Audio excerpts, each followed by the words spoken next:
Hello and welcome back. But this is a special episode.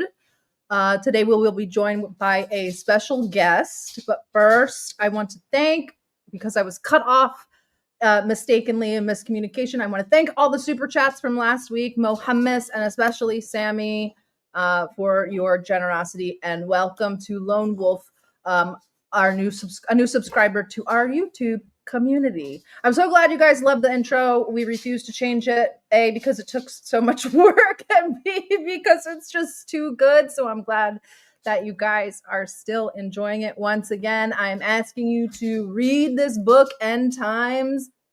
We'll be talking about it again today. And I think that right now, and I hate that you guys are making me do this, but I'm going to have to recommend Noam Chomsky, Manufacturing Consent, and Parenti's Inventing Reality, because what's happening right now on the interwebs is insane. But first, Chris, my wonderful co-host, looking like a new man.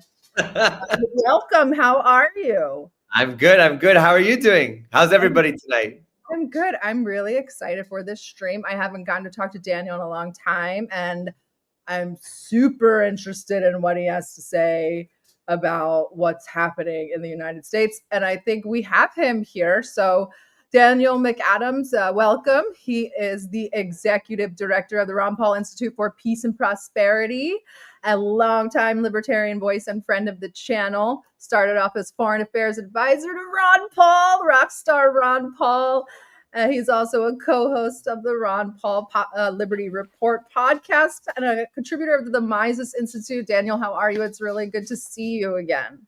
Oh, thanks so much for having me back on. I'm sorry I screwed up my time, but I'm glad to be here now. No worries. Good to have you. So happy to have you. Well, I mean, everything is insane, and all of the tomfoolery is afoot. And you have a really keen eye for this kind of nonsense. So I really wanted to have you on it, and so you could give our viewers your insights.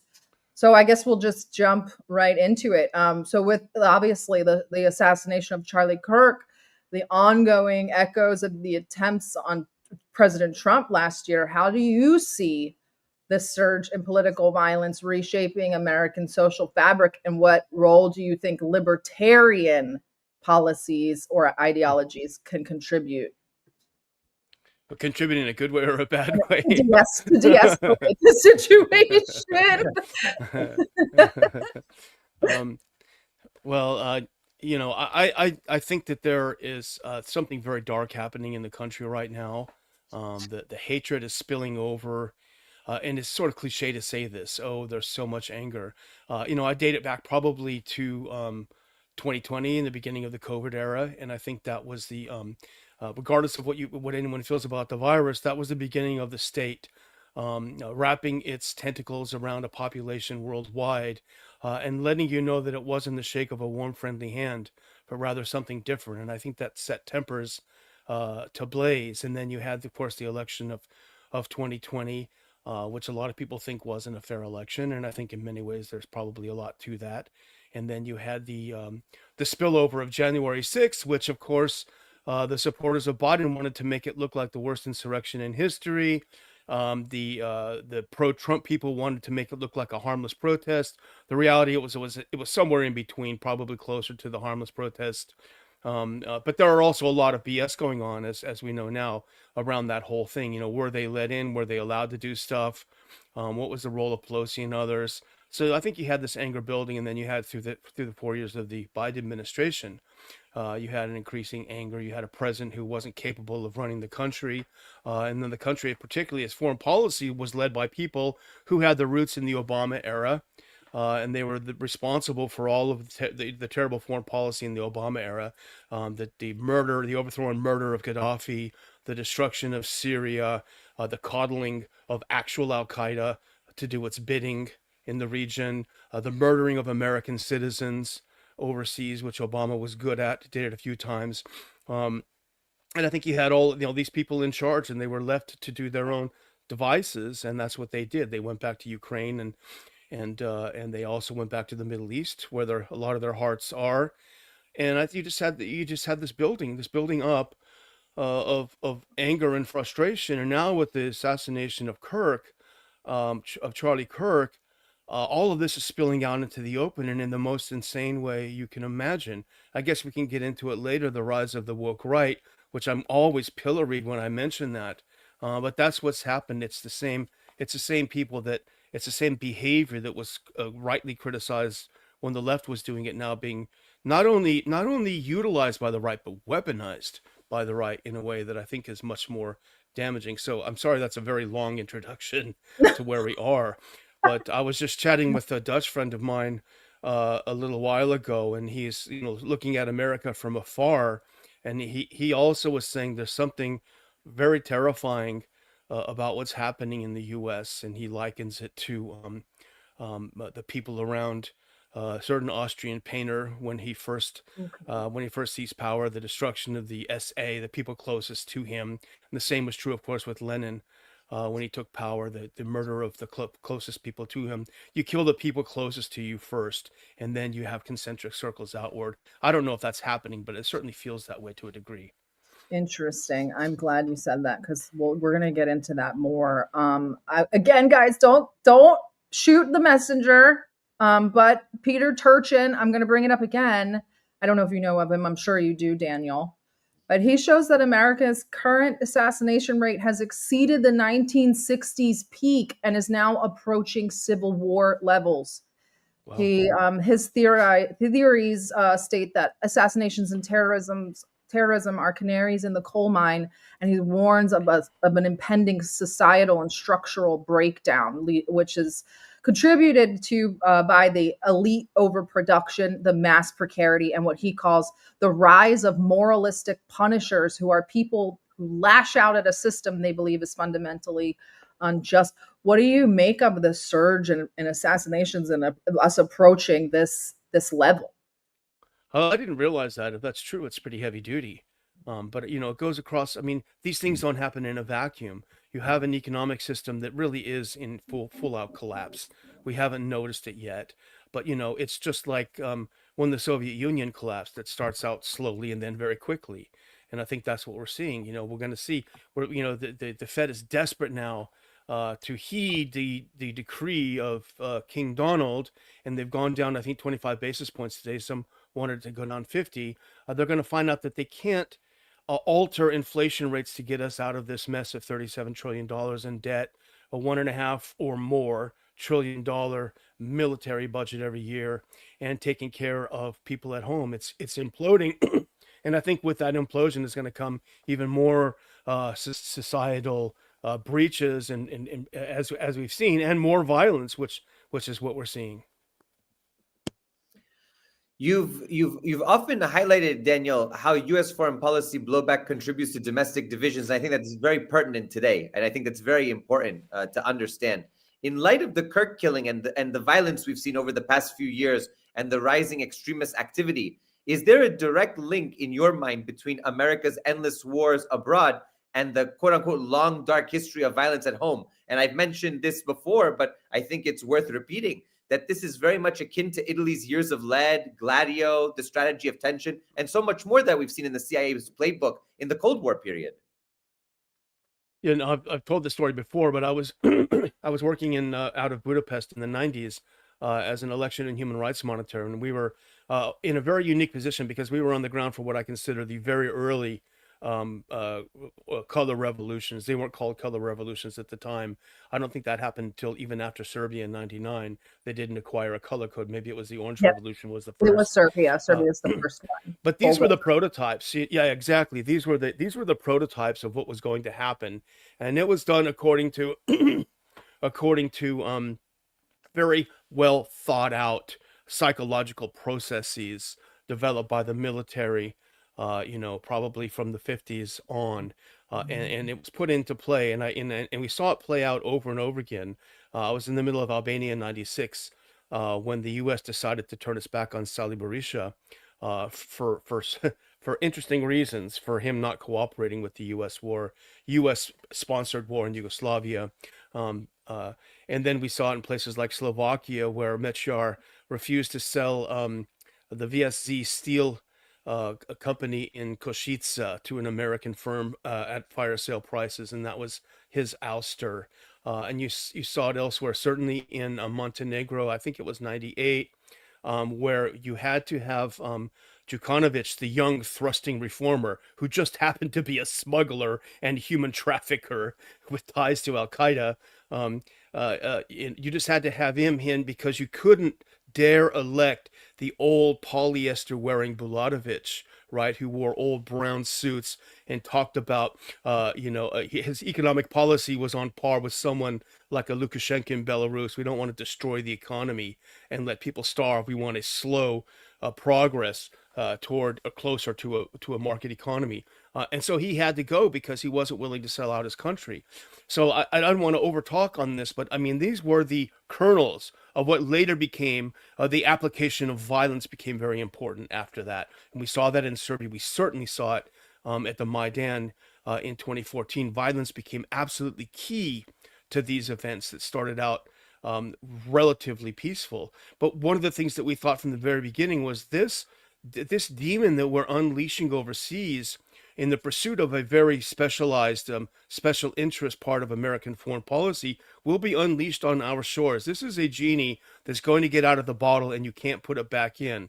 And I think that's what we're seeing, and that's what we've been seeing for quite some time here. Streamers and podcasters and analysts, they're calling for unity on the right, which is interesting, an interesting concept.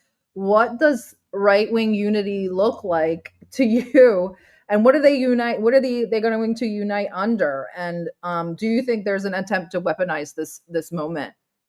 Are they going to unite in getting some dog catcher fired because Yeah. he shared something on the internet that wasn't and I don't mean this to be too glib, but wasn't praying to Saint Kirk, and this is really, I mean, someone even said, it was a lawmaker, I forget who it was, that said if Charlie Kirk were around at the time of the apostles, he would have been the 13th. What the friggin' hell is that all about? Excuse my language. I mean, I'm sure there were a lot of pleasant things about him. I didn't know him very well. And if he was turning like Tucker and others are saying he was turning, well, that's certainly to be welcomed. And indeed may have been, unfortunately, the cause of his downfall, if that's the case. But unite around what? If anything, and I think this is probably the only little tiny micro white pill that we have, is that the right is fracturing more and more. You're seeing people speaking out like Tucker and Candace Owens, and MTG is speaking out. Steve Bannon's not buying all. I don't completely trust him, but he's not buying all this crap. Matt Gaetz is also not buying it. So the fracturing, it is a civil war not necessarily in the country, but a civil war on the right that we're seeing. And I think it really is, I don't want to over dramatize it, but it's sort of like a battle for the soul of the country, I think, certainly of the right. We're going to get into, this is where we're going to get into the meat and potatoes. I want both of your reactions to this clip. This is our Pam Bondi. I don't know. I mean, what is her job anymore? But here we go. There's free speech and then there's hate speech. And there is no place, especially now, especially after what happened to Charlie, in our society. Do you see more law enforcement going after these groups who are using hate speech and putting cuffs on people so we show them that some action is better than no action? We will absolutely target you, go after you, if you are targeting anyone with hate speech, anything. And that's across the aisle. Daniel, you know that we've been at the forefront of combating this and really fighting for the First Amendment and fighting for the protections of the freedom of speech. And listening to that, it seems exactly as you pointed out earlier, a complete inversion of what we experienced just a few years ago and we're living in the midst of. What do you make of this and where do you think it's headed? I mean, can you imagine the audacity of someone who works for the American people saying, we're coming after you, we're going to target you? I mean, this is the language of East Germany. This is the language of terror and tyranny. A and B, she obviously has no understanding of the First Amendment. She has no understanding of the Constitution. Even Matt Walsh, who I was on the Liberty Report today, and I said, it's very rare that I say something praising Matt Walsh. But he did come out and say she should be fired immediately for not just this, but the whole issue about this this fellow who wouldn't print up a flyer, and the dude got fired and they apologized, but that wasn't enough because Bondi wants to go after someone. She's going to be even tougher than the boys out there. And it's terrifying. There's no, and anyone who stands up and says, well, hang on a minute, you can't just blow up boats in the middle of the ocean because you think they might have drug dealers on it. You can't just target people because of this or that. Oh, what are you? You are you some kind of liberal? Are you some kind of libertarian? You guys are losers.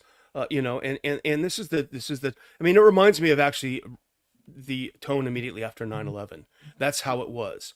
And I remember my first reaction obviously was horror at what had happened, but the second thing that entered my mind is that the Palestinians are screwed because they're going to find a way to use it against them. And that's, I think, the history of the war on terror that we're now seeing the culmination of, then the utter destruction of the Palestinian people. What do you think, Chris? You're in Moscow and you're watching, what we kind of always touted ourselves on. We have free speech and Russia doesn't. You can go to prison for being mean to Putin. What's it like for you to kind of watch this happening from Moscow? I mean, I had a conversation. I had a great opportunity today. I sat with Rick Sanchez just a few weeks ago, and we were talking, and he really looked at me after we were done at the studio, and we were right in Red Square, and he said, look, I have more editorial freedom here than I ever did at CNN, MSNBC, and Fox News. And, it's true. He said, and I saw him in the newsroom for an hour prep and an hour after. And he doesn't listen to anything. He does it his own way, and everybody understands that. I mean, that level of freedom of expression, of freedom of speech, it doesn't exist, especially in these narrow confines, especially in the mainstream media. And Daniel rightfully points it out in many places. And I think that also there is this idea that somehow, there's a constriction of speech here in Russia and nobody can speak. No, there are people who are openly critical. There's a lot of that goes on. The question is degrees and how things are happening and what's in line. Of course, Russia is now at war, and there's an active attempt to divide the country and to foment internal. I mean, the United States speaks about regime change. Think tanks have spoken about regime change and about balkanizing the country. So, but in general, it's very free here, very free to express yourself in a variety of ways. But there's this sort of like hate speech, this language of Pam Bondi. I have to agree with Daniel. It really harkens back to some of the worst, sort of fascist repressive policies that we've seen in the 20th century. And I'm really concerned about where that's headed because, left and right, especially libertarians and, even leftist, socialists, communists have united around this principle for a long time in U.S. history. They fought together because they knew if they didn't fight together, they would be picked apart one by one by a more oppressive government that was going after them for their perspectives. And that's the real fear, is that you're going to have a new wave of repression, of mass firings, of forget about just cancel culture. People's lives are going to be destroyed in this process. And it's going to tear families apart. It's going to tear communities apart. And that's something that we have to realize. This is going to have long-term huge impacts for our society if it goes down the way that they are now pushing it. I have a Tucker clip. Tucker and friends have been on quite the media tour, and I mean that in a positive way. But let's watch this clip, and I'll get from you and Daniel your thoughts. 2 days before he died, he lost a $2 million donation because he had publicly pledged to bring me to the next Turning Point conference in December. And he told me over the past couple of months he was losing a lot of donations over that pledge. They put out a flyer basically saying that I was going to be at this event giving a speech. And so he would text me and say, man, I'm really taking a lot of heat for this, and people are really mad. The American Jewish Committee called in a statement Charlie Kirk an anti-Semite and, quote, dangerous. Charlie was deeply offended by that and expressed some of those feelings on Megyn Kelly's show and in other places.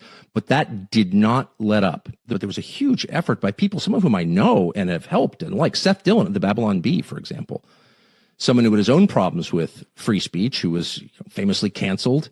And I like Seth Dillon. I had him on a couple of times. I had dinner with him to show support. Seth Dillon was out there demanding that Charlie Kirk take me off the roster, pull me off stage, because I had said things that Bibi didn't like or that he didn't like or whatever. Shocking. that someone whose whole persona is wrapped up in the idea that we all get to speak, and if you don't like it, make a more compelling case, that person and many others like him were advocating for me getting pulled off the stage because they don't like what I'm saying.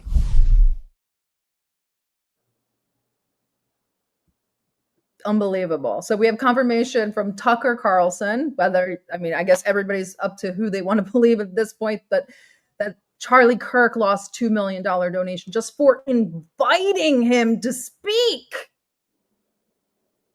And I think Marjorie Taylor Greene said something similar as well, that she had been invited to debate AIPAC at the next gathering. It sounded to me like Charlie Kirk was discovering something that probably had been right under his nose the whole time, and he felt probably indignant. Like, I can't believe this. I thought these people were on the side of the white hats, you know, the idea that I mean, I run a small nonprofit, $2 million donation. That's a lot of money. That's a lot of money. And, you think about, I mean, I feel the same obligation because I have people that work for me that have families. And I know that if I'm not able to raise the money, it's not just my family that suffers, but I know other people. And I can only imagine how it must have been for Charlie, who had so many employees and so many people who were depending on him being able to bring those donations home. That must have been agonizing. And I think Tucker captured some of that and some of the other things that he said about how agonized Charlie was toward the end. Chris? I think you're absolutely right. I wanna how do you talk about free speech on the right in this climate at this point? And how do you think, is there any movement left that isn't ruled by fear, donor pressure, foreign entanglements? Where do you see this heading in terms of free speech tied to a lot of these financial interests, not only from foreign governments, but also from massive tech monopolies that are not accountable to the government and they're not accountable to the American people ultimately? Well, Colonel Doug McGregor talks a lot about this, about incredibly wealthy financial people for whom a foreign state overseas, Israel, is the primary target. And now we've just seen that Ellison is going to buy, at least from reports that we're seeing, is going to buy TikTok. And he's given billions. He's given certainly millions to the IDF. He bought CBS for his son to give to Bari Weiss. He's, I think, trying to buy CNN. Mm-hmm. This is a guy who is absolutely fanatically dedicated to a foreign country. If anyone believes that he will allow any criticism of that country on any of his networks, I've got a waterfront property in Lake Jackson here to sell you. It's just not going to happen. So you have this kind of convergence of incredibly wealthy people who have incredible amounts of power, and for some reason are absolutely dedicated to the survival of this small country overseas. And now there are plenty of American Jews who absolutely reject the idea of Zionism, and a lot of them are our friends, and we know them. But then you have this fanatical group. It almost seems like something out of, I don't know, the Middle Ages or something, that they're so obsessed with this issue and they have a lot of power. Okay, so we'll get into we've seen the explosion, the allegations from I call them allegations. It sounds bad, but from Owens and Candace Owens and Max Blumenthal. So that they talk about a secret Hamptons meeting where Bill Ackman, whom I'm sorry, I can't stand Bill Ackman, absolutely makes my skin crawl, horrible person. He allegedly confronted Kirk over his growing criticisms of Israel, or maybe participating in AIPAC debates with Marjorie Taylor Greene or whatever. And I'm going to play the clip for our listeners or our viewers just so they could get a refresher. But then he appeared on Megyn Kelly immediately following this Hamptons influencer retreat for the Israeli conscience. I don't know, but here's the clip. We're just going to we're going to just stamp out everything type of practice. But it goes to the point where, if, for example, if I have less ability sometimes online to criticize the Israeli government without backlash than actual Israelis do. Mm-hmm. And that's really, really weird, isn't it, Megyn? That's not so right.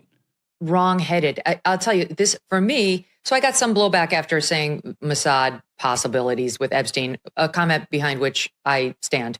I mean, and I've of course reported what Alan Dershowitz has said as his lawyer. He says, I think he would have told me. He didn't say he had any of those connections. I hear all that. That doesn't mean it's not true. I think all these things should be explored. It's one of the many things that should be explored around Epstein. But saying that, and also saying he might be a U.S. asset, et cetera, doesn't make you anti-Semitic. So what do you think about the meeting, the kind of the I don't want to say narrative, but the story or the timeline that Candace and Max have been kind of piecing together through their media appearances and writing? Pretty compelling, isn't it? I mean, obviously we all sort of want to see it, this event for what we want to see. To me, it looks like, I mean, how should I put this? They're not going to kill someone who's already gone over to the other side if there's a they, and if they killed him, if it's not just this trans attracted fellow, whatever, Patsy. They're not gonna take out someone who's already seen the light, like a Candace or what have you. Hope to God they don't. But it's someone who's turning that has. I mean, look. Okay, here's what we know. We know from all the polls this year that young conservatives are turning against Israel. There was the Pew poll, there was the Gallup poll, there have been follow-up polls where we see Republicans 18 to 40 who in the majority do not support Israel. I've never seen that in my lifetime. No. That is an absolute shift, and they're having obviously a panic attack. Netanyahu himself said we got to do something about TikTok. We got to do something about the youth.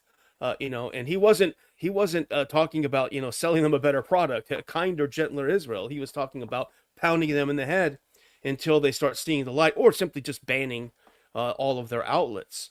So we're seeing a shift. We're seeing a person who probably exerts the most influence over young conservatives in the entire country, himself, according to his good friends, having a crisis of conscience on some of the things that he's said in the past and the way he's felt in the past. Again, total speculation, but if he's taken out now, he becomes a hero. And that's exactly Israel is behaving like the guy who was, caught with a knife in his hand, like the guy with the hammer when Pelosi's husband was, beat up. That's how they're acting. I didn't do it. We didn't do it. We loved him. And then you sit and you turn on the Charlie Kirk show and you have, all of these pro-Israel panel on there these days. You have Ben Shapiro taking over, and someone made a funny meme. Maybe it's inappropriate for your audience, but Ben Shapiro and the others around there, and it had the great meme of the Israeli guy said, "If we don't steal your show, somebody else has got to steal your show."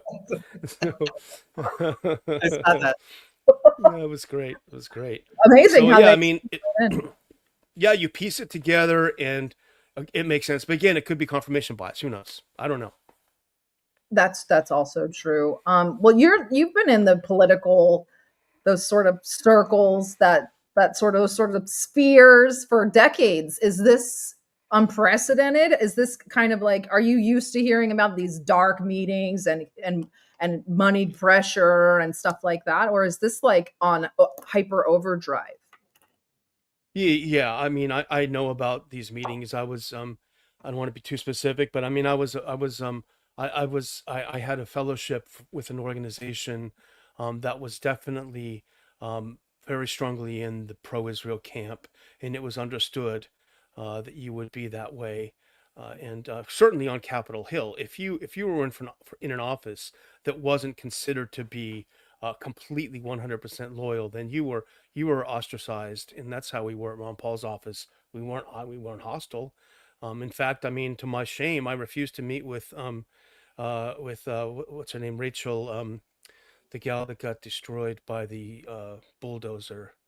Corey. In Israel. Rachel Corey. Yeah, I refused to meet with her family because I said, look, I don't want to get involved in this. I don't need any more trouble. And I was a coward, to a degree. So, but that was certainly the case there. And it's I'm sure it's way worse now. I've been out for 12 years. I'm sure it's way worse now. Yeah, it's kind of spooky. Go ahead, Chris. No, I was to say that it's for me, it's very scary. Some of the unelected, ungovernable, there's no ability, there's no transparency, there's no ability to vet these people. There's no There's no way to hold them accountable for their actions. And I know that people, people like to use terms shadow state, deep state, or whatever, but there is a vast unelected body of both bureaucrats and influencers and lobbyists, both foreign lobbyists and domestic lobbyists, who do this kind of work. And I think that part of, the struggle, and I think that this is where we find a lot of common ground between libertarians and those of us on the left, is that we want to hold these people accountable. We want more transparency, more accountability for these people, or we want to just get rid of them altogether. In a lot of ways, these lobbyists are unnecessary.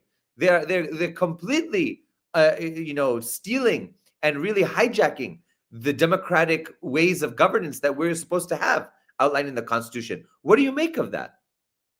And it's not just Israel. I mean, it's in the focus now because of all the things that are happening. But I remember on the Hill, I was on the Hill doing foreign policy when the Magnitsky laws were up for big debate, and honestly, this is the absolute truth. The entire Magnitsky momentum. These were the restrictions on Russia. This is really the pre-Russia gate. We want to stir up the hate again.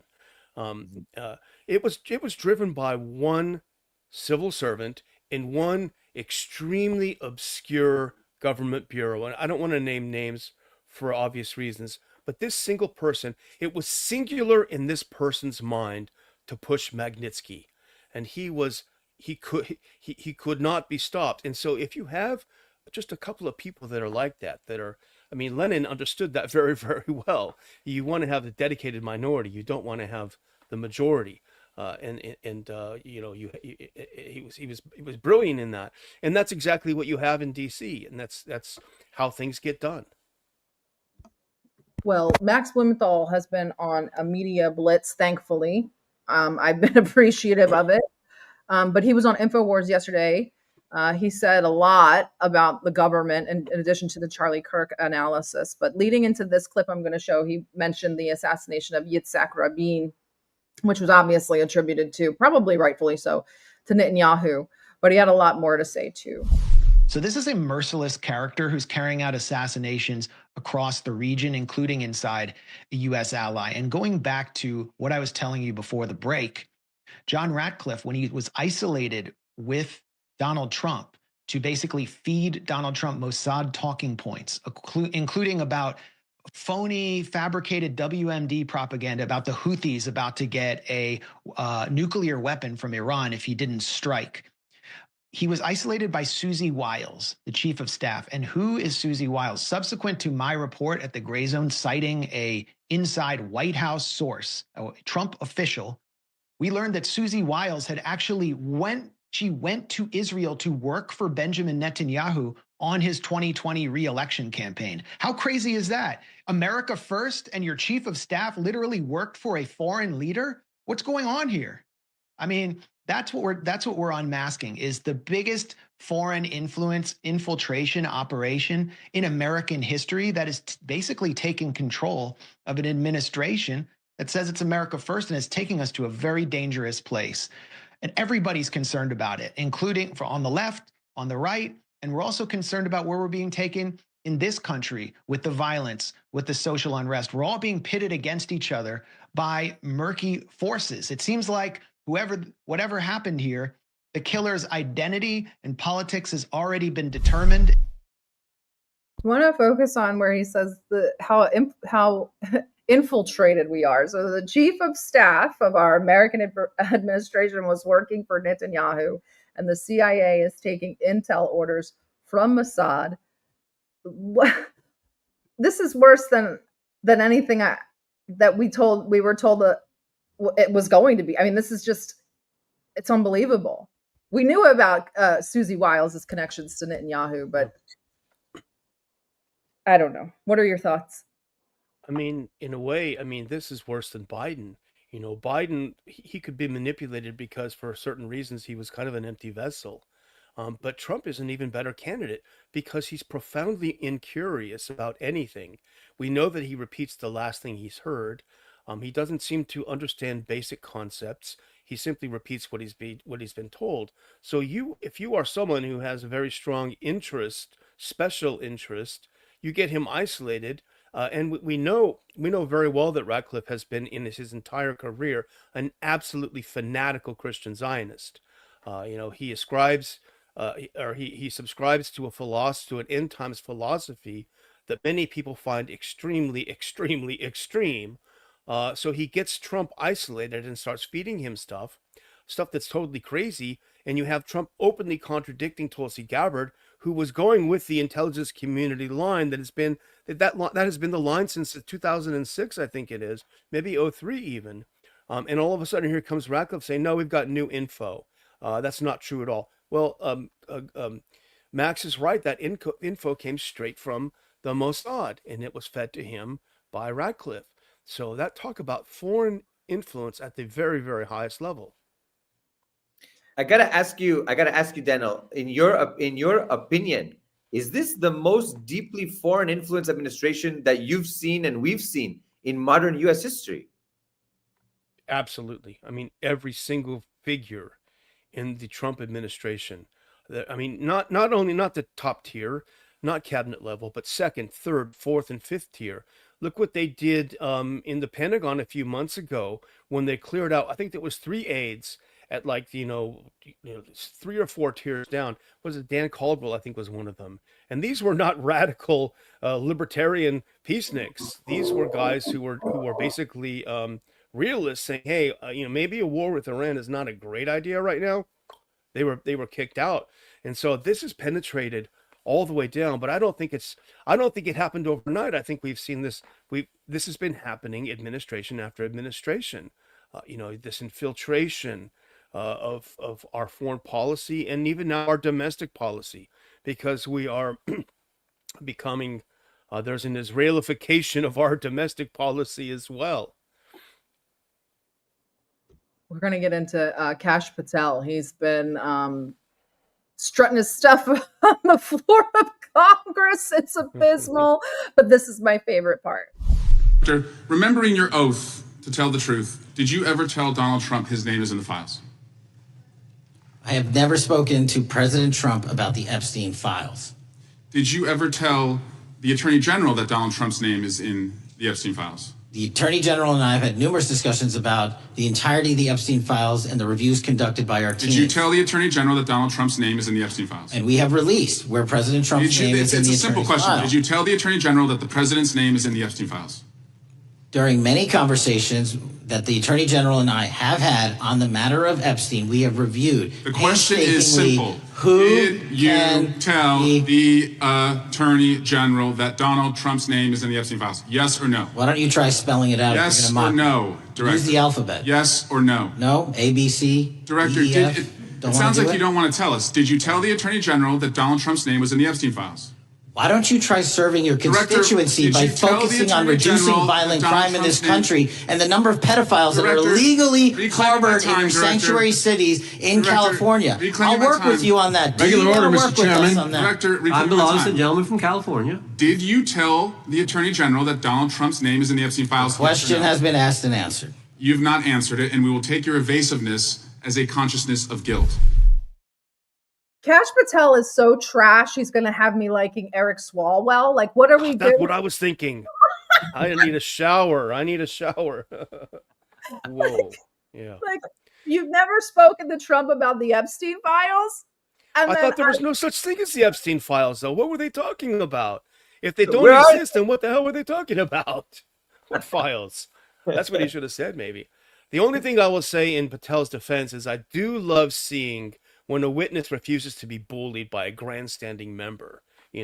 That happens a lot. And so that little flash of temper was warranted. However, again, he did not handle himself very well in that, because it was an impossible question. I'll come deal with the pedophiles in your sanctuary cities while I cover up this huge pedophile ring over here.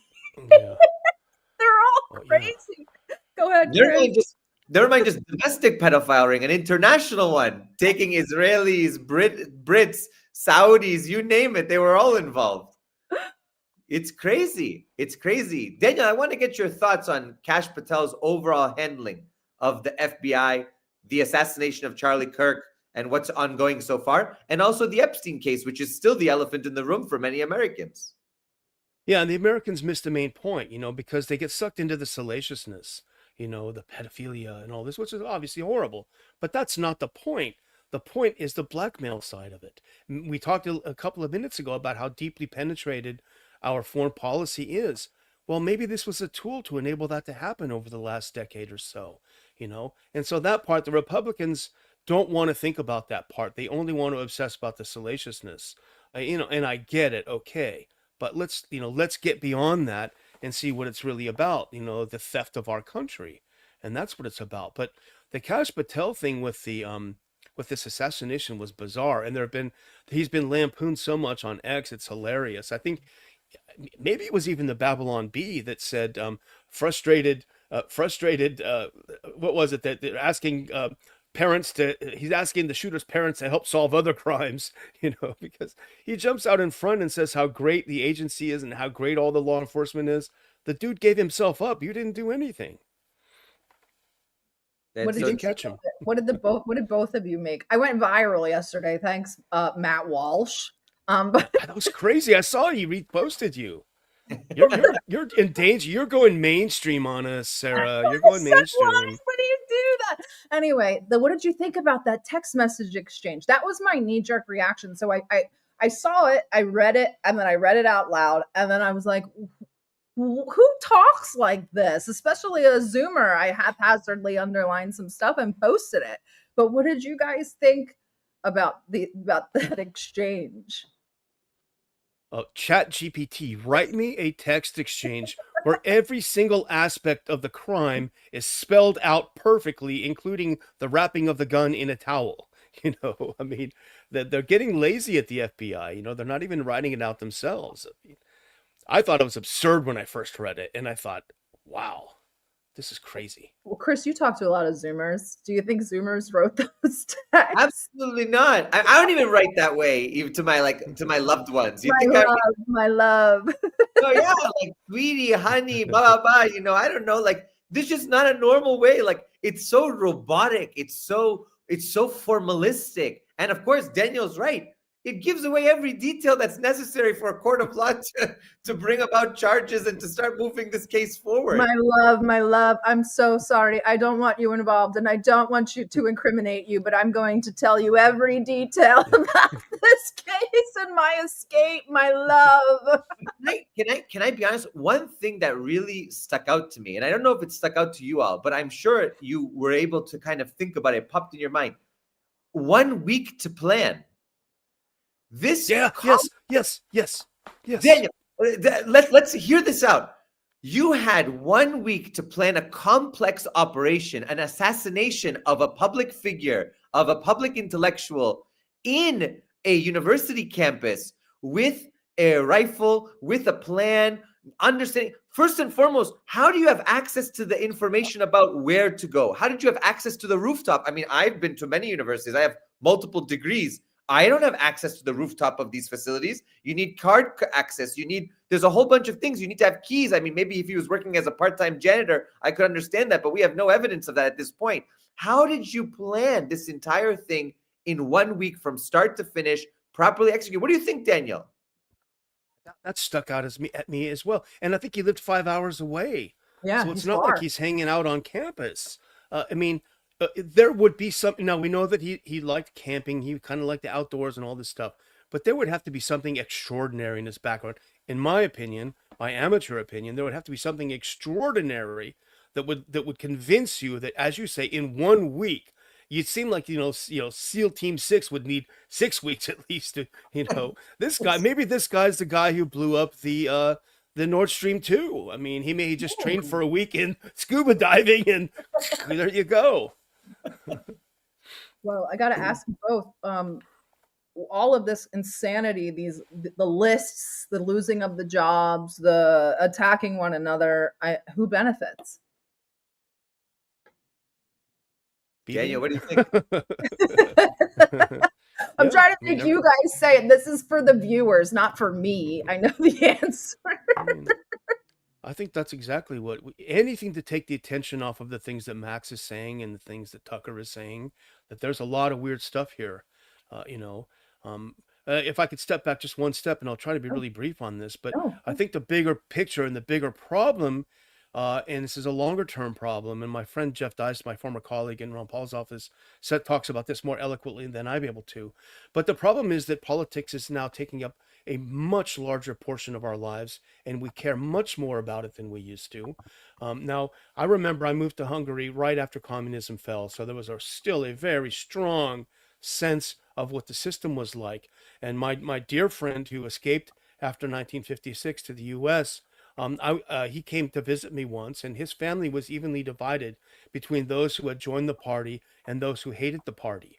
And to that day, even after everything was said and done, those two sides of the family, very close relatives, hated each other's guts because of politics. And I remember thinking at the time, now this is in the early 90s, thank God we're not like that here. There are a few hotheads, but generally speaking, I went to high school in the 80s. We didn't know who was conservative and who was liberal. It didn't really matter. You had a little bit of an inkling, but it's become so important now in our lives to the finest detail that we actually kill people over or get someone to lose their jobs over it. It's unthinkable. So that's the real root of the problem, I think. I have to agree, and I have to say, in terms of who benefits, the elite, call it what you want, the oligarchy, the plutocracy, the ruling class, whatever it might be, they're the ones that ultimately benefit. The interests that have a stake and a claim to increase their power, not only politically, but also economically, militarily, they're the ones that ultimately benefit from this kind of chaos. Because while we're busy fighting and canceling one another and things like that, they're bombing multiple sovereign countries and nobody's stopping them. Nobody's stopping them. We just had Israel violate the sovereignty of a seventh country, Qatar, to bomb Hamas's diplomatic quarter. It doesn't, their headquarters there. It doesn't matter what you think of Hamas. This is a violation of international law, international norms and standards. It's something that shouldn't be tolerated. But conveniently, forget about not just forgetting the Epstein stuff. We forget all of the crimes of what's going on in Israel. Israel's basically annexing the West Bank at this point. Israel's on the move. And we have a whole new international situation. We have a slow erosion of all of the goodwill between Russia and the United States at this point in Ukraine. I think that we're going to see escalation there as well. And I think that the Europeans are continuing their war footing against the Russian Federation. We're seeing provocations in Latin America. Daniel rightfully pointed out, we're just destroying boats with people on them without any idea of what's going on. No idea of what's going on. Daniel, you and I'm old enough. I got my real, teeth in the movement in 2003, really fighting against the buildup to the Iraq war. I come with the Iranian family. We knew that this whole thing was botched. We said, you gave chemical weapons to Saddam. He destroyed them and he used them against Iranians. So you have all the receipts. You have Rumsfeld on camera shaking Saddam's hand in the 80s. So we knew that the whole thing was a farce. And now we've had a massive movement for Palestine, but you see that the fear, the destruction of people's lives and things like that, it's really changed the movement. And so for my final question, I want to ask you, because we've been in this for a long time, especially fighting against these endless wars, U.S. militarism, 800 plus foreign bases, you name it. And you're just saying the wealth of this great country, this great republic, is just being spent elsewhere instead of on the people. What do you make of the state of the United States at this point? And how do you think the American people can turn the clock back, or can fast forward to something better, can change the dynamics? What's in your mind? What are you thinking these days, especially if you have kids, grandkids, and you're thinking about their futures? I'll just say as an aside, I'm actually the one who leaked the banking committee documents to Bob Novak back at the time that showed how the U.S. had provided chemical weapons to Iraq. He did a column about it. It was one of my few victories on the Hill. Thank you. Thank you for that. It was nothing classified. It's just that it was right there out in the open. So I called up my good friend Bob and said, "You want to run with this?" And he said, "Yep." So so there was that. And by the way, I have a 25-year-old and a 20-year-old child, and so they're and also we're homeschoolers and we're more conservative. But even considering that, they would not talk like that. They don't. They're they're the ones that taught me all these little shortcuts and all this stuff. So in that case. But yes, I think we're absolutely moving. And you're right. You're absolutely right, because the elites are getting fabulously wealthy. And I started our conference last month, the Ron Paul Institute conference in DC, by saying, I flew into DC Reagan Airport over McLean, and I flew in looking at these unbelievably gorgeous mansions with well manicured lawns and multi acres, in McLean and all of this. These are the people who are the heart of the military industrial complex, that keep getting richer, that keep us in wars. And in the meantime, working class, middle class America, we're the ones that get screwed. We're the ones that go to the store. And I mean, if you think about inflation, it's absolutely insane. We're getting screwed. We're getting squeezed so they can get richer and keep with advancing their wars, doing the bidding of foreign countries. I think we're headed for a crash. I mean, I hope something happens before then. I personally, I'm not a libertarian, and RPI is not a libertarian organization. I just want to get that through, but I'm familiar enough with the arguments that I can make them and understand them. I don't think libertarians are winning right now. I think they are. I think they've been steamrolled by the Trump administration to get into office in the first place, and now they're basically shutting up. I think there was a short period of time where they were able to influence culture and policy. Right now, it's not that time. So I don't know what can stop a collapse, and I think it will be an economic collapse first, and it's going to be, I think, very, very ugly. We're at the end, but I have to ask, we've discussed assassination, surveillance, lobbying, censorship. As both of you, I guess, do you think that this is the final phase of the empire? Or do you think it could be something that's much worse, like the system's not collapsing, it's just sort of morphing and adapting to survive by silencing like dissenters? And this goes for both of you, even though you might not be in the same political ideology. Do you believe that non-interventionist, anti-establishment voices like you guys will survive? Or do you think that that door is closed? Like physically? You're scaring me. I don't mean that. I'm sorry. I guess I should have talked like that right now. I'm so sorry. No, Endure. I mean, Endure. I don't. It's unintentionally accurate, to be honest, and I do wonder about that.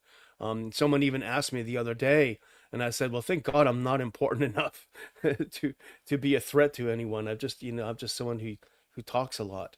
But I do have great fear, and I don't think here's the thing.